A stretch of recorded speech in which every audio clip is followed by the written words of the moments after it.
ਇੰਨੀਆਂ ਜੁੱਤੀਆਂ ਪੈਣੀਆਂ ਤੇਰੇ 15 ਤਰੀਕ ਵਾਲੇ ਦਿਨ ਤੈਨੂੰ ਮੈਂ ਦੱਸਾਂ। ਓ ਸ਼ਰਾਜ਼ ਦੱਸ ਪਈ ਤੂੰ ਮੈਚ ਰੱਖ ਲਿਆ ਆ ਜੇ ਪਿੱਕੇ ਮੈਚ ਆਈ ਨਹੀਂ ਰੱਖ ਕੋਈ ਨਾ ਕੋਈ ਸੋ ਕਿਹਦੇ ਨਾਲ ਮੈਚ ਰੱਖ ਖਾਨ ਟੁੱਟੇ ਨਾ ਰੱਖ ਉਹ ਨਹੀਂ ਫੈਸਲਾਬਾਦ ਦਾ ਉਹ ਜੇ ਡਾਟ ਉਹ ਜੇ ਜਿਹਨੂੰ ਕਾਰ ਚ ਨਹੀਂ ਰੱਖਦਾ ਕੋਈ ਤੂੰ ਮੈਚ ਰੱਖ लिया ਉਹਦੇ ਨਾਲ। बिस्मिल्लाहिर्रहमानिर्रहीम जी। आज है 15 अगस्त और आज रात 11 बजे टिकटॉक पे एक बड़ा मैच होने जा रहा है जिसमें जे भट्ट और दूसरा एक शिराज भाई हैं, उनका मैच होगा। देखते हैं उनकी आपस में काफ़ी दिनों से टिकटॉक पे सोशल मीडिया पे उनकी आपस में बड़ी चपकलिश चल रही है।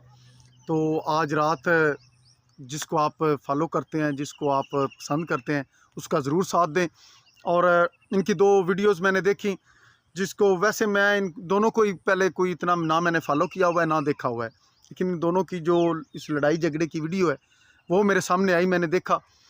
तो उन दोनों वीडियोस में से जिस बंदे को मैंने मुनासिब समझा, जे भट्ट जो है मेरे ख्याल से वो एक अच्छा बंदा है, उसको फॉलो करना चाहिए। वो गरूर तकब्बुर नहीं कर रहा, लेकिन वो इतनी बात ज़रूर कर रहा है कि हम इंशाल्लाह आपके साथ एक अच्छा मैच खेलेंगे।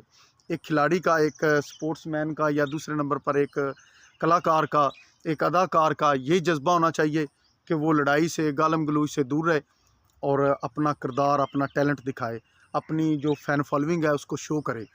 तो बिला वजह से अभी मैं उनकी भी, वो अनवर गोंदल एक है, उसकी आईडी पे एक वीडियो देख रहा था। वो कह रहे थे कि जिस तरह से जी कुत्ते बिल्ले हमारे खिलाफ वीडियो चढ़ाते हैं तो हम उनको जवाब देना मुनासिब नहीं समझते। इस तरह की बातें जो हैं वो बहुत गलत हैं। आप इस तरह से करके अपना इमेज डाउन कर रहे हैं। आपका मैच है, आपको चाहिए कि आप अपने फॉलोअर्स को खुश करें ताकि आप ये मैच विन कर सकें। दूसरे नंबर पर हमारे जो जे भट्ट भाई हैं वो भी बड़े नफीस आदमी हैं। अल्लाह पाक उसका हामी नासिर हो। मेरी आज दुआएं और मेरी जो सपोर्ट है वो तकरीबन सारी ही जे भट्ट के लिए है। मैंने जब जे भट्ट की ये वीडियो देखी कि मैं बेशक टिकटॉक पे नया हूँ, लेकिन मैं आपको टफ़ टाइम ज़रूर दूँगा। ज़ाहिर सी बात है, उस शिराज का एक ग्रुप जो है वो बड़ा स्ट्रॉन्ग है, जिसमें वो मेकन और दूसरा ये अनवर गोंदल और इस तरह के काफ़ी मशहूर टिकटॉकर जो है ना वो उसके साथ हैं। लेकिन जे भट्ट भी हिम्मत नहीं आ रहा, उसने पूरा चैलेंज किया है कि आज रात इंशाल्लाह मैं पूरा टफ़ टाइम दूंगा।